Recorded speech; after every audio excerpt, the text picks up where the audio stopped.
Dieu est invisible. Il est invisible pour le monde, mais il est visible pour nous les chrétiens dans nos cœurs et il est visible par la foi que nous avons en lui. Ces moments précieux, nous allons partager avec vous un thème merveilleux qui est intitulé « Faire confiance en Dieu ». Il est important de faire confiance en Dieu et pour très bien comprendre ce sujet, je vais essayer de le définir. Si on parle de la confiance, nous sommes en train de parler de pouvoir se sentir en sécurité. C'est le fait de se sentir en sécurité et aussi le fait de s'appuyer sur. Voilà pourquoi quand on dit faire confiance en Dieu, nous sommes en train de parler de s'appuyer sur Dieu. Nous sommes en train de parler de se sentir en sécurité à travers le Seigneur Dieu.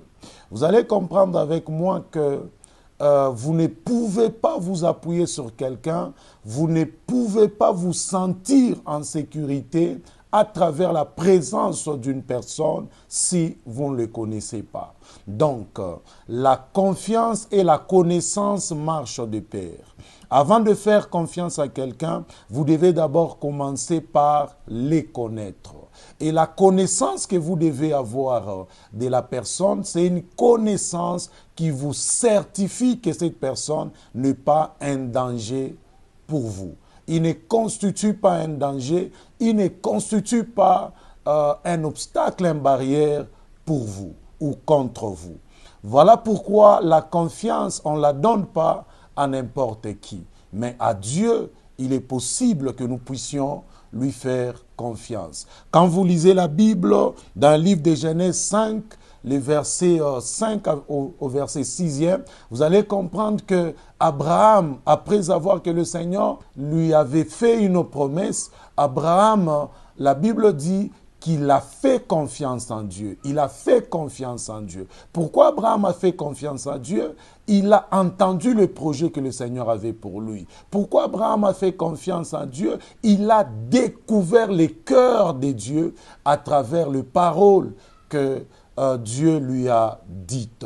Donc vous ne pouvez pas faire confiance en Dieu à quelqu'un plutôt si vous ne découvrez pas la qualité de son cœur. Alors pourquoi faire confiance en Dieu?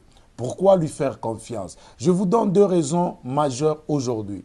Nous devons faire confiance en Dieu. La première raison, parce que Dieu nous aime plus que nous-mêmes. Il nous aime plus que nous nous aimons nous-mêmes.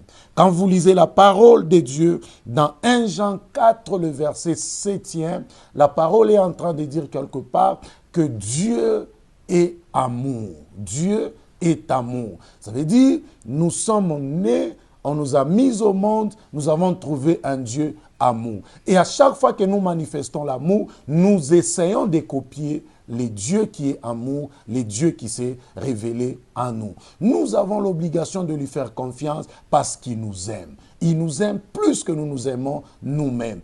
L'amour de Dieu fait à ce que nous nous sentions en sécurité à ses côtés. L'amour de Dieu pour nous est en train de faire à ce que nous puissions nous appuyer sur lui parce qu'il ne peut pas nous faire du mal. Un homme à la limite peut arriver même à se faire du mal lui-même. Nous avons vu des hommes qui se sont pendus. Nous avons vu des hommes qui se sont fait du mal à plusieurs reprises.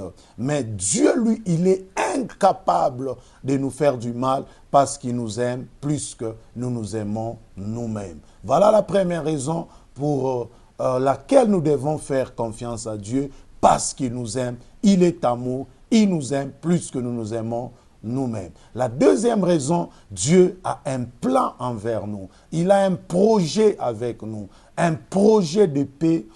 Dieu a un projet de paix pour nous. Voilà pourquoi nous pouvons lui faire confiance parce qu'il est en train de penser de bonnes choses pour nous. Il a déjà arrêté de bonnes choses pour nous. Et il a risqué sa vie. Il a donné sa vie pour nous. Il n'a pas risqué, il l'a donné. Lui-même est en train de dire, ma vie, on ne me l'arrache pas, mais je la donne.